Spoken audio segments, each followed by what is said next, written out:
Hey guys, Infidel 1258 here. Tonight I'm going to get into some frequently asked questions. I'm going to go through the comment section and see what you guys are asking about. If you're new to the channel, my name is Dwayne. You can call me 12. I cover Splinterlands all day, every day because it's changed my life and I think it can change yours. One of the ways I like to explore that and that confidence, explore that knowledge, explore that experience is by going through the comment section and seeing what you guys are asking about, because it's never just you that's interested in the comment you leave. It's always, there's a broad audience of people that are interested in the topics that people, one or two people have the interest in writing a question, but tons of people want to know the answer. So let's get into that. I'm going to select a few questions. I have one that I already queued up and I've got an answer to it. It required some math, so I'm going to be ready for that. It has to do with earning potential within the game. So if that sounds interesting, make sure you stick around. And the other, we're going to grab probably two or three other questions here, and those will be random. But before we get into that, if you're new to the channel, you can check out my Discord. You can join the Discord and be part of the Time and Attention Discord. And, you can also join the guild through becoming an intern. You can become an intern by being a silver member of my YouTube, supporting the community of people supporting my YouTube, silver or higher. And I guess that's it. Let's get into it.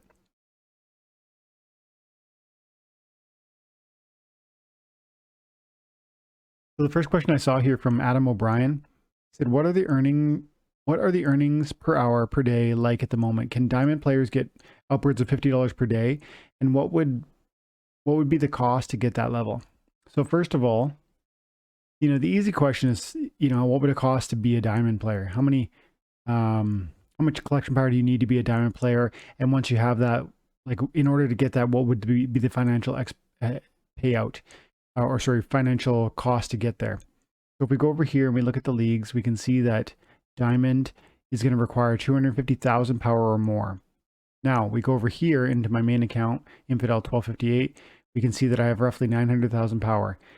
We go over to here to Peak Monsters, and I can see that it's $72,000 worth of value worth of cards.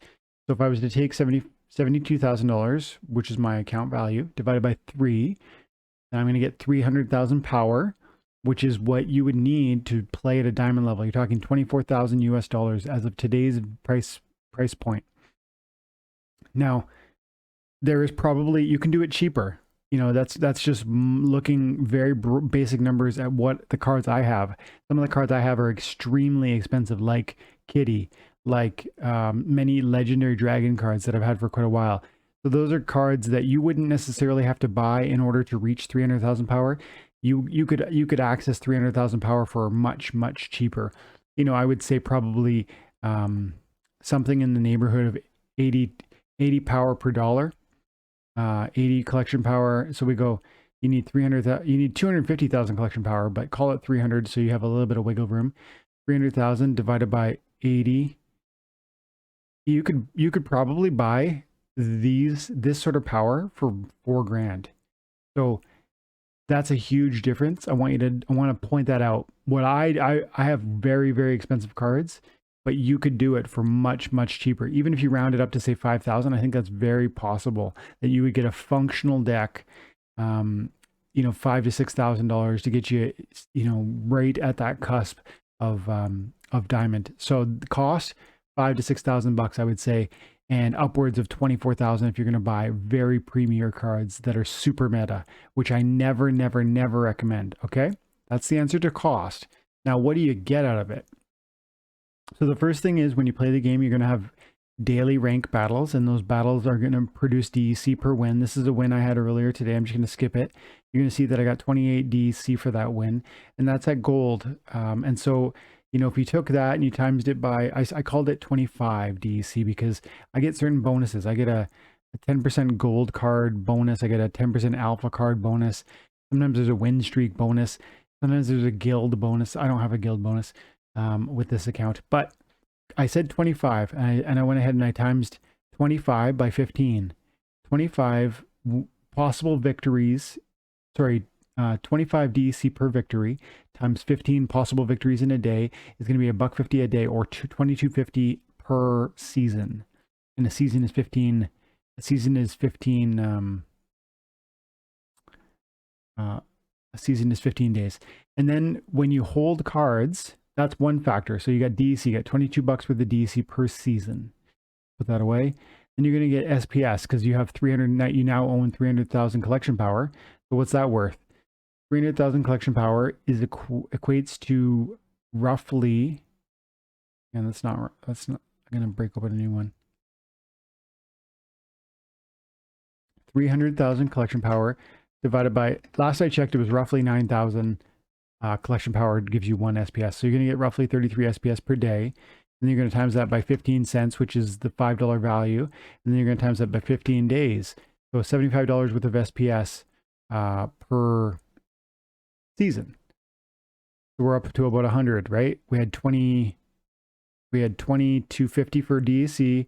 We have $75 for SPS. Now we have the loot chest value. You're going to get 10 loot chests every day, roughly speaking. You know, sometimes you're actually not going to get them because you're too busy or you can't beat it or whatever. But assuming you got them all, it's going to be 10 loot chests a day times 15 daily rewards plus 40 at the end of the season. You're going to get 190. It's probably going to be less than that, but let's just work with me here, guys. And then if you go over to splintercards.com, splintercards.com, use tools, loot chest, you can see the calculator value, and you can see that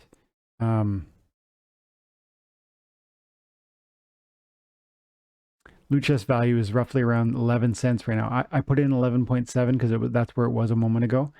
And so if you times that value, US dollar value, by the number of loot chests, where is it? Yeah, 190 loot chests times 0.117, which is the US dollar value per loot chest. You get $22.23 per loot chest that you're likely to accumulate through that full season. So we can add those all up, and when we do, and we divide, this is the total. When we add that all up and we divide it by 15 to give you a daily total, you're likely to get, because of DC, SPS, and loot chests, you're likely to get $8 a day. And you can times that by 365 days. You're likely to make $2,913 playing the game at current outcomes. And these outcomes are always fluctuating because there are tons of variables. What's the price of SPS today? What's the price of DEC today? How is the card market doing? You know, are you stuck in gold because you just can't get out this season? That's all. There's so many variables. Is the SPS airdrop still going on? So there's so many variables that it's really hard to pin this down over 365 days. But, you know, you asked, this is the best I could give you. It's roughly $8. If you were to play in low diamond or high gold, you're going to get roughly $8 a day, I would argue, currently. And if you projected that out, it would be roughly $2,900 roughly. But here's the problem. And I did say to you at the beginning of the video that the cards you would need to get up to that value would be, you know, at least $4,500, $5,000, and those are going to be the cheapest cards out there. That's not really fair. You're not going to be able to just sneak by on the absolute cheapest power. But keep in mind, I said the number I threw you at for the cost to get that deck wasn't entirely unreasonable. Let's take a moment to explore that more fully. So when you come over here into buy on the Peak Monsters website, you go over to the buy window and you go to compare. And you go to over here and you go on best CP to cost ratio. You now see the cheapest, holy cow, the cheapest collection power to cost. This card right here is 400 collection power. Give it to me. 400 collection power per dollar, which is ludicrous. And I just bought it. I don't know what that was about. That's insane. Look, but 150, 140, 140, these are really high collection power to cost ratio. And you absolutely could go through and just select all these. You're going to be getting an amazing deal. At these rates, you could get way cheaper than I quoted you. I quoted you at 80 collection power. But if you went like this, 300,000, hang on, how do I do that? You want 300,000 collection power. divided by 140, because that's no, that's not, yeah, that's right. This would be the US dollar value of it, assuming you're buying it at these sort of collection power rates. So I did 80 divided by 80, which gave me 3750 US dollars to get that deck. I really do believe you could probably, and look, if I click on summoners and I look at the collection power window, you see a drop off. Now summoners are going to cost you closer to 50 or 40, but you could come out of this and spend, you know, probably $1,500 on summoners. You'd have you'd have awesome summoners to work with, and then $3,000 on cards. I think you'd easily have 300,000 power, and it'd be a meaningful deck. So again, $5,000 is probably the number that you need to spend to really have a functional deck, and the income that you could expect to generate, totally rough, because again, all the variables, is going to be around $2,900. Here's the final point I want to make. This $2,900 figure is so distorted because of those variables I quoted to you earlier. How much is DEC today? How much is SPS today? How much is the SPS airdrop still going on? And so on and so forth.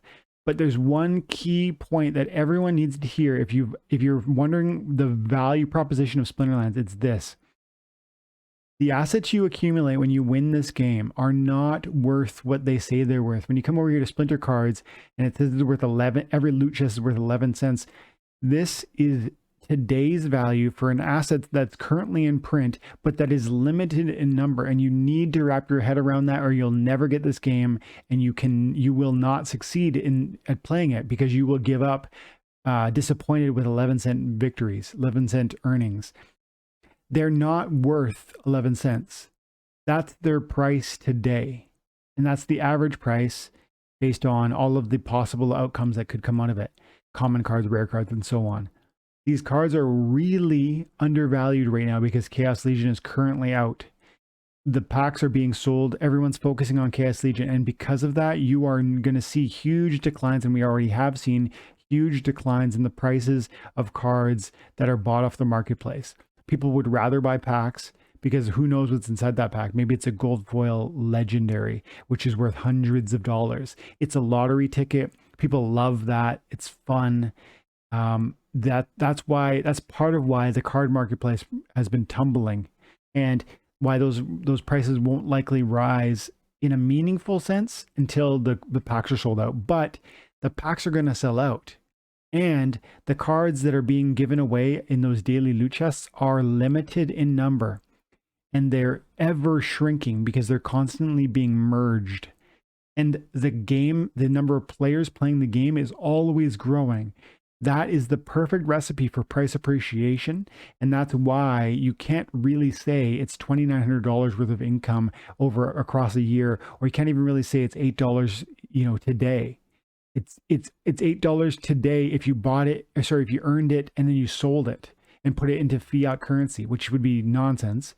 What you should do, if you understand what this game is and if you enjoy it, is you would play the game at whatever level you can manage, whether that's silver, gold, bronze, whatever, champion, diamond, great. Play and earn, and understand that the earnings you're receiving are deflationary in nature, and allow them to sit and appreciate with time. Understand that the time horizon with a game like this is not 2 or 3 days or 2 or 3 weeks or even 2 or 3 months. It's probably 2 or 3 years if you're getting started now. And why do I say that? Because it takes time for those cards, for instance, for Chaos Legion packs to get out of the way, and then after that, for the cards that you've been playing with over the last few months to start to really become defined as meta.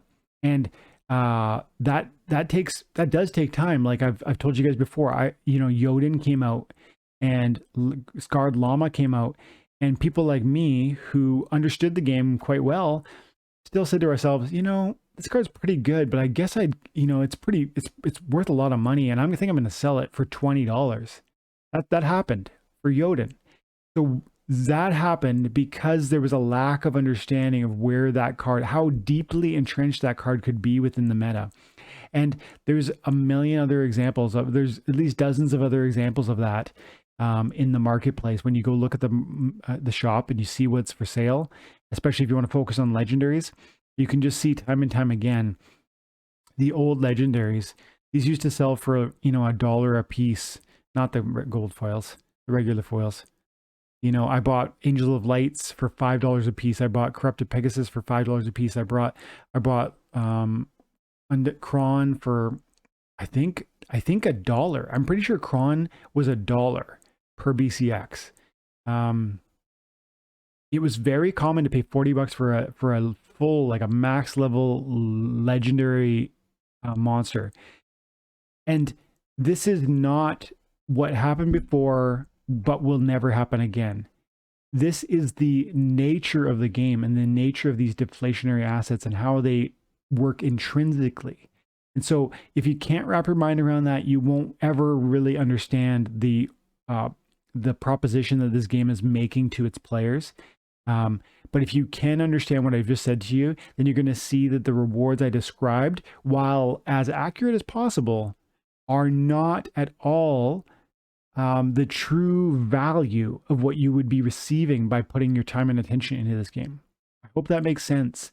And that was the detailed answer I wanted to give today, that I came prepared. Obviously, I had calculators set up and everything. I do think it would cost you about $5,000 to get set up in Diamond. I do think that you're going to get about $3,000 worth of, you know, value out of price, you know, assets across a year of play. But I also understand that that's going to wiggle as the SPS and DC and so on vary and sway. But regardless of whether it's 2,000, 3,000, 10,000, in 3 or 4 years' time, the asset, every single asset you accumulate, every single one, will appreciate in this game, because this game is good, because this game is here to stay, because these assets are deflationary in nature. Okay? So let's move on to the next question. First, I got to detailed reply in video to come. He didn't leave his IGN, so I can't drop him a little love. But if you leave your IGN and I answer your question, I will try to remember it. Sometimes I forget, but I'll try to remember. Oh, and I got a question. I got lots of questions today about why my tournament failed. Quick answer: my tournament failed because of an error I made on creating the tournament, and then a bunch of the participants, I guess, weren't ready or present when the tournament launched. It was not a 24-hour tournament. It was a one elimination, which meant 50 of you, there was 106 people who signed up for my tournament. 50 of you needed to be present at the beginning of the tournament and click ready. If you had, 50 people would have had a 1 in 2 chance of getting Chaos Legion packs from me. But we didn't get 50 people readied up, and so the tournament just canceled itself. That's a part of Splinterlands code, because there wasn't enough participants ready at the time, and that was my fault because I picked the wrong format. So next time, we've already created a new one, by the way, and it's set up to go, and it's listed as a 24-hour event.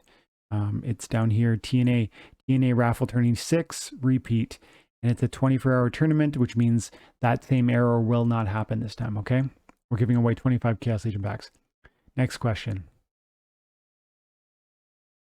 What's the downside of buying packs from Hive-engine now? Currently sitting at $3.20 a pack. That's 1 bonus pack for every 5 packs bought without spending vouchers.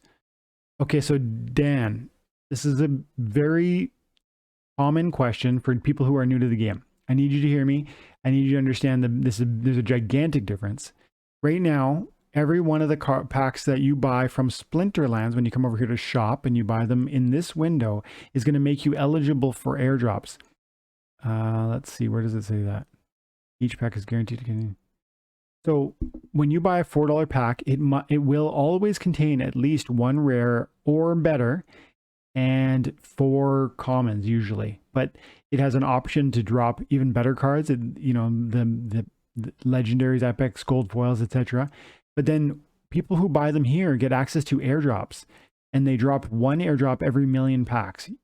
It says there are a total of 14 special airdrop characters that will be unlocked throughout the Chaos Legion event. Only after the character is unlocked can it be obtained via a card pack. For every 1 million Chaos Legion packs sold, another character is unlocked. Buying more packs will increase your chance of obtaining cards from the airdrop, but there's no guarantees. So this is super important to understand. You only get airdrops if you buy packs from Splinterlands. Period. You will not get any airdrops ever, not one, by buying a Chaos Legion pack off of the Hive-engine marketplace. There's one small exception, but the opportunity is behind us. X Chaos was an opportunity to get some sort of value out of your airdrops, but X Chaos has dropped the packs, so now buying X Chaos is no longer a pack of cards. It's literally just a proportion of the payout associated with the airdrops. So again, not at all the same. The only thing you can really buy if you want a pack is right here, and it's $3.13, like you said, roughly $3.20. But you are getting 0 airdrops with that.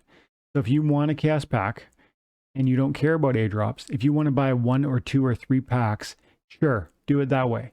If you want to buy, 1,000 packs, do not do it this way, because you're starting to get enough. At that point, you would be buying enough packs that you would be forfeiting a mathematical certainty of many airdrops. If you're only buying 3 or 4 or 10 packs, sure, buy them here. Save yourself a little bit of money, buy them here, because you're not likely to hit, a significant airdrop. Yes, you would have a chance for every one that's remaining. Actually, I think these ones are maybe locked off now. Earlier today, I think they might have been, that's the end. But the point is, you would technically have some percentage of possibility with even one pack. It's just exceedingly unlikely. So yeah, your point is fair if you're only going to buy 10 packs, not if you're going to buy 1,000. Okay. Next question.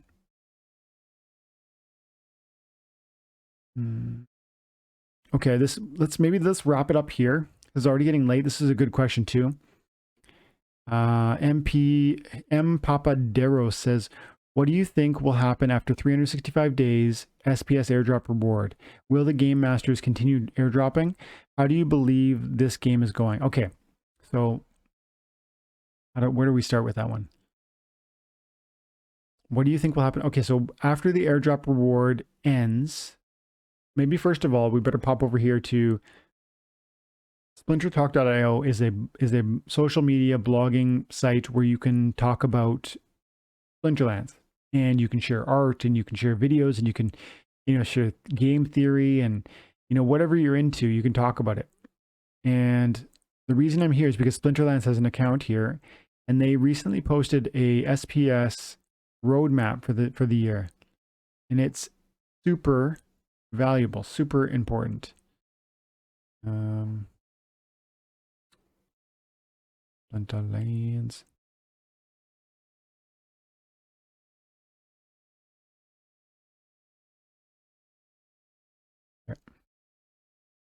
So Splinterlands pinned it on their Twitter. And if you're not already on Twitter, if you are on Twitter, come follow me. Time and attention, and we do giveaways, including collection power at the end of the season, so you can unlock your maximum rewards for your time and attention. But also, I give away chaos packs and whatever. So just come check me out. Time and attention, and definitely follow Splinterlands. But here's the deal: I wanted to show you this. The SPS, no, not the artwork. The SPS. There it is. This is the blog post outlining the SPS roadmap. And it's super detailed, and I can't read it all for you, not in this video. I've covered it before. I've talked about it like at length, actually. But suffice it to say, the SPS airdrop will end. So your question was, will they keep dropping? What will happen after the 365 days of the SPS airdrop? They're going to stop. First of all, they're going to stop dropping SPS to everybody. That's point number one. Not in that way, anyways. It's no longer going to come. Right now, we get given it because we have assets in the game. We get a certain amount every day. That is going to stop. It's only going for another 190 days, 189 days on that. And after that, which is roughly 6 months, there will be no more SPS airdrop. But they're going to introduce new SPS drops through rank battle rewards. So when you play the battle and you win, you're going to not only be paid in DEC, but you'll also be paid in SPS. If you have an SPS bag, this is super critical. Most of you guys don't, and you won't. You aren't going to save your SPS. You're spending it. You're selling it for 14 cents for some reason, and you're going to put it into, you know, a couple cards because you feel that that's a better play for you. Okay, you know, so be it. But if you don't have an SPS bag, you will not receive any SPS battle rewards. So that's the first thing. They're ending the airdrop, but they're introducing a new mechanic within the game that will allow payouts for SPS. They're also simultaneously creating a validator node, the game will be overseen and governed collectively by participants who hold SPS using their weighted vote to decide certain issues. Validators will oversee those votes and implement the decisions we collectively come to. One of the important things that will be, and validators will receive SPS as payment for supporting the network in that way. They're going to have to run a server. They're going to have to oversee that, whatever's involved in that. They're going to have to be voted in by us, importantly. And then they're going to have to, I guess, deserve that role, because if they don't, we'll kick them out by removing our votes. So validators will be another source of SPS income that will, you know, probably trickle down into the marketplace. There's a whole treasury thing. It's not really directly relevant to what your question is, but you should understand it, guys. This treasury is so important. It's literally going to change the game and the utility of SPS. So please understand this part, but it's not relevant to his question, so I'm not going to speak on it right now. Private sale airdrop ends. Oh, this is super important too. You're asking, your question is kind of skirting the issue of, you know, how much SPS will be around after the airdrop. Understand that there is a huge amount of private sale airdrops, or sorry, private sale SPS that was bought way before it really was even being airdropped. And the private sale investor distributions amount to 20 million SPS per month. And those are scheduled to end in April of this year. That's February, March, April. That's 3 months from now. So 20 million SPS per month will just no longer be, that will be a lack of supply that will just stop being created. Do you see what I mean? There's now every single month until April, there'll be 20 million more pushing down the price of SPS. But then after April, that will no longer happen. And that's a huge amount of selling pressure that will just disappear. And so that's a major consideration also. But let's get back to the question. So what will happen after the SPS airdrop? So I feel like that was a lot of detail, but there's more to it here. Like, how does the question continue? Will the game masters continue airdropping? Well, I explained they will through the form of rank battle rewards, but only if you have an SPS bag. Otherwise, you will not you'll not qualify and you'll not receive any SPS. So how do you believe the game is going? I think this game is literally life-changing. And I don't say that just because I have a YouTube channel. I hope that you guys are excited. Yes, I, of course, want to engage with an excited audience who love this game like I love this game. But I hope it's evident that my money is where my mouth is. Like I bought 11,000 Chaos Legion packs. So that's like $44,000 worth of Chaos Legion packs. I'm currently holding like how much? 1.8 million DC. I'm stacking SPS daily. I've got over 29,000 now on my main account, and I've got more on other accounts. Somebody asked me in a different question to tell them where I rank on the SPS rich list. So I can go over here, top holders, and I did it wrong the other day. I think total SPS is the correct one I'm supposed to click on. In my account, Infidel 1258 is ranked 1230th in the entire, out of 400,000 accounts. So yeah, I'm super invested in this game, and I absolutely plan to go even deeper. I still own, I think, 30 plots of land. I still own think I have 5 or 6 accounts now. I'm subdividing I have 900,000 power on this account, which is worth 70 grand, but I've got at least another 1 million or even 1.5 million power distributed across 4 or 5 other accounts that I'm using as scholars. So I am deeply invested in this game because I think it's literally changing lives. It's changed my life, and I'm confident it's going to change people like yours if you enjoy the game and you believe in the future of it, because that recipe right there, just enjoying the game and believing in the future, will allow you to defer your long-term benefit. You're going to say to yourself, oh, I like this game. I'm willing to play it for $8 a day, which is the diamond level, gold level reward that I illustrated at the beginning of the video. You're going to say that it's only $8, but it's a fun game, and it's something. It's pretty cool that I get something.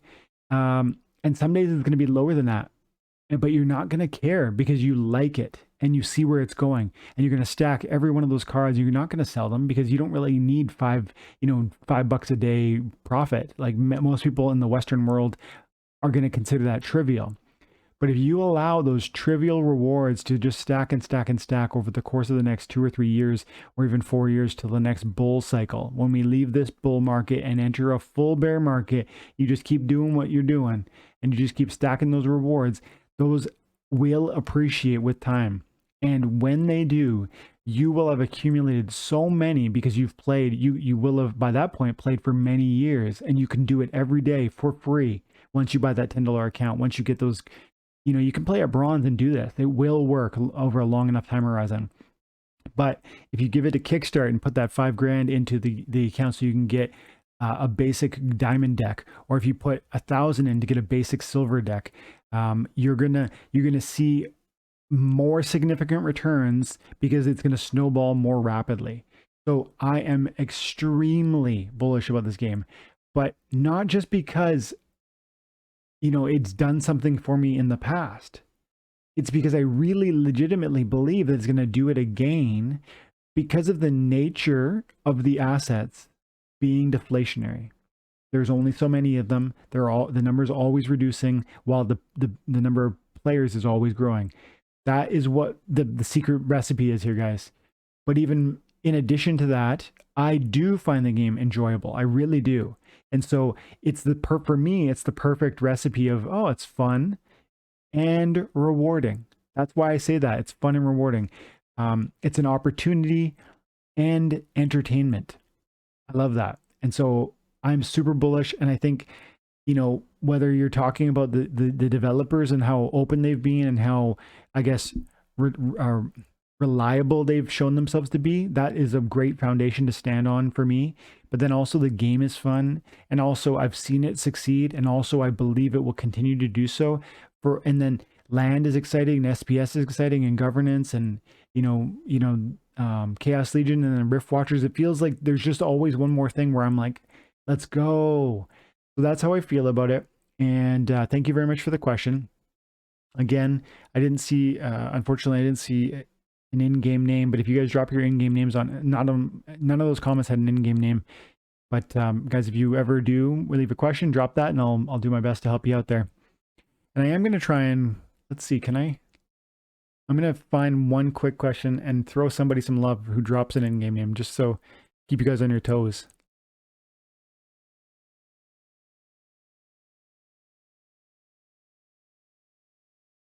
Adam's always in the comments.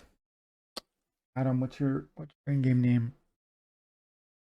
No, see, man, even in Adam's, he supports my channel. He's always here, and I don't remember his name, his in-game name. Sorry, dude. I know I should. It's like right there. I just can't quite access it. But if you just had it here, I was going to send you some love. So let's keep going.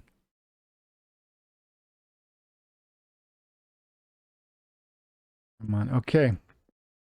Kaler Fay here. Those damage will be negated if opponent card has at least 1 shield, right? What do you think? Is repair going to be a problem? Okay, so this video he's talking on was me talking about Uriel and how powerful I think he was, and the fact that I went out and bought 6 copies of it as soon as it came out. Oh, And Uriel, let's quickly look at him. I will answer the question. I'm going to send him a little something. This will be the last question. Uriel, he's a life legendary. There he is. Okay, so he has recharge, which means he attacks every other round. He hits for 3 at the lowest level, which becomes 9 because of recharge. And his question was, is armor going to be a problem? And yeah, it kind of is. It's a great counter. You know, if you even had one armor, the 9 damage Uriel would be dropping every other round would be negated by that 1 armor. So yes, repair would be great. 1 shield would be great. The only tricky bit, Kaler, would be planning it so that you had that 1 shield when Uriel struck you.